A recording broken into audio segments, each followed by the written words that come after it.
I'm Keith Simonton, Managing Editor of IMDb, and welcome to What to Watch, a show we've created to help you discover movies we think you'll love. In this edition, we feature the excellent new film by the Academy Award-winning Coen brothers, Inside Llewyn Davis.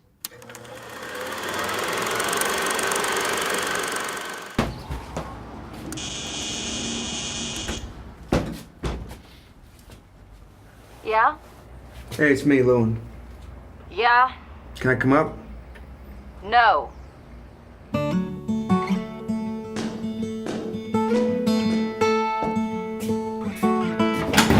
Explain the cat. What's its name? I don't know. He snuck out Do you the think door. you're staying here tonight? Leaving. Oh. I was hoping to.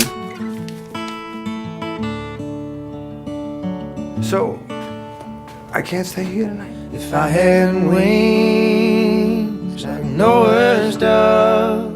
Inside Llewyn Davis is a film about a week in the life of a struggling folk singer as he navigates the Greenwich Village music scene in 1961. It's a complex story, artfully told, and boasts a timeless soundtrack of folk songs reinterpreted by the likes of Justin Timberlake, Carey Mulligan, and Marcus Mumford of Mumford & Sons.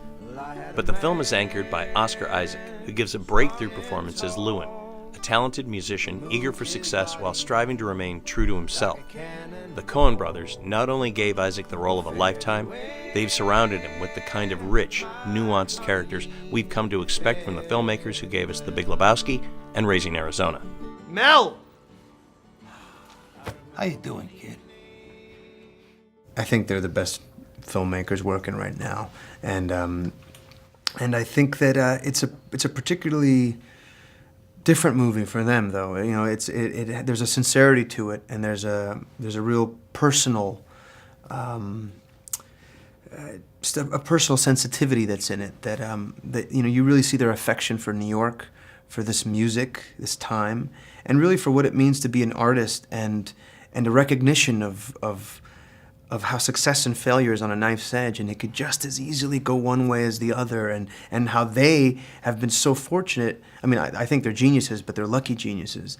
You know, they've never had to compromise. Since Blood Simple, they've done things exactly the way they've wanted to, and that's unusual.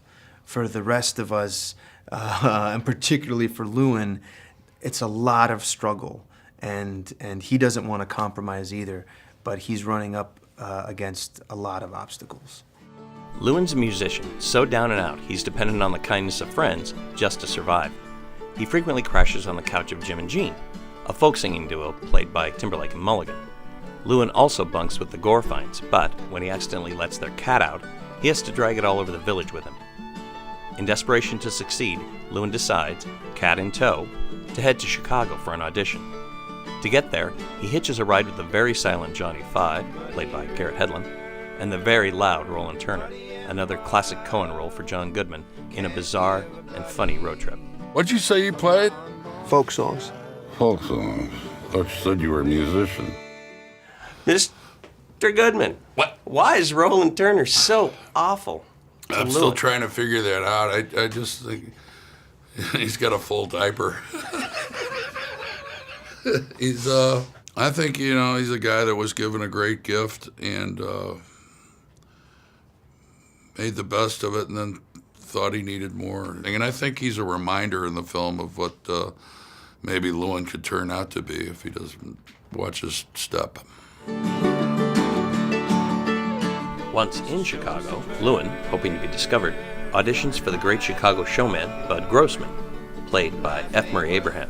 Play me something from Inside Llewyn Davis.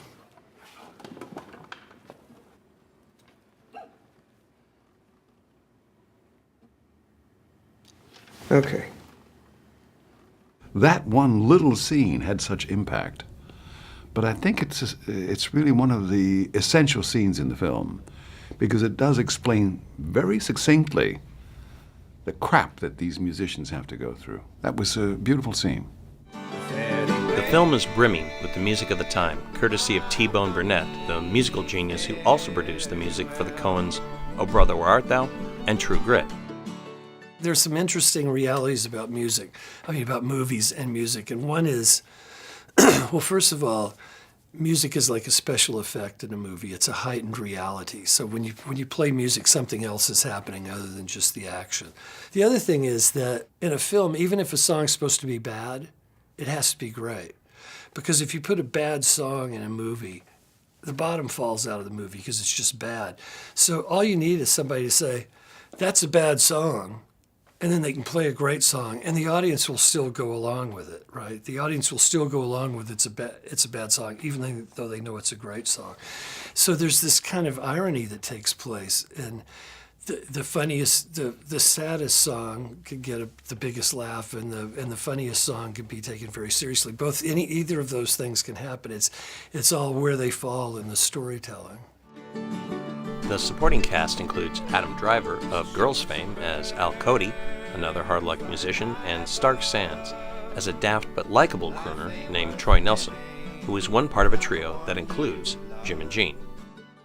Generosity is the hallmark of an artist, and what I always look for is generosity, and Justin is absolutely generous. He comes in, he doesn't come in as a superstar, he comes in as a working stiff like all the rest of us, and he just works hard and he does great. What's a lyric that meant the most to you, that you sang?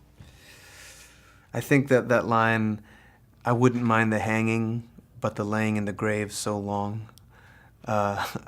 He's singing, hang me, oh hang me, I'll be dead and gone. I'm fine with you hanging me. It's just the laying in the grave for so long part that I don't like. I thought that was a really beautiful, very Hamlet line. These people, these two brothers, are trying to say something much bigger than just simply a good story. And I think they're trying to wrap it all together in the name of music. I think that's one of the beauties of this film. A movie not likely to be fully appreciated on a first sitting, this is a masterpiece about the sometimes misguided integrity of an artist who genuinely respects and appreciates the art form he serves.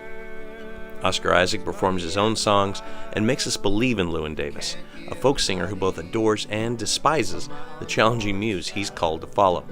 That, coupled with music producer T-Bone Burnett, who brings authenticity to the gorgeous folk tunes on display here, all add up to make Inside Llewyn Davis a thoughtful, rich experience and one of my top 10 films of the year. Inside Llewyn Davis is what to watch.